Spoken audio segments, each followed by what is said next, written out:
Alright everyone, now let's implement the particle.js. So if I just go to our final version of the project, you will see that we only having the particle.js in our home page. So that is also we have to take care. So for that, what we have to do, we'll go to this app.js and here we have a section to implement the particle.js. Now, as we already discussed, the first thing is that we have to import something from that package. And so this will be import particles from React.js particles. So this will be the first step, and the second step is that you have to also import that method, or basically the function you can say, from TS particles. Now the next step is that is very important, and that is you have to take these particles and then you have to pass the ID. So here you can pass basically any ID. So this will take a ID property and that will be a string. So we'll give it as particles, and also you have to here pass that init method.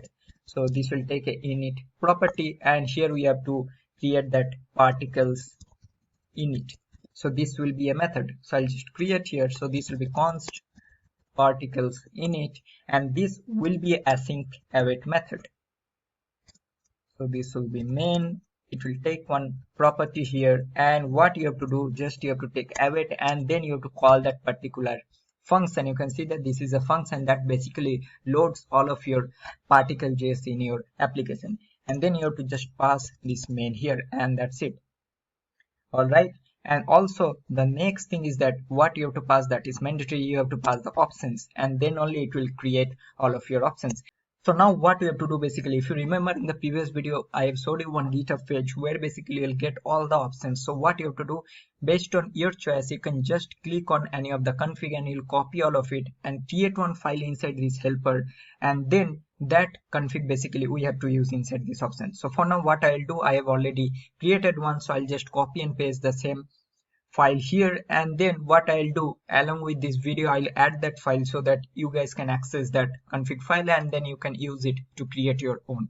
Alright everyone, so as you can see that I have already created this particle.js config, and here you will see one option like background, and based on the color, whatever value you will pass, it will render there. Now as you can see that in the app.js we haven't passed the options for now. So if I just go there, you'll see that we are not getting anything here. So for that, basically what we have to do, we have to take options, and here we have to pass that particles config that we have created. That's it. And if I just save this, and if I just go back and I'll just refresh this page, and now you can see that we are getting the particles here on the home page, and that's it.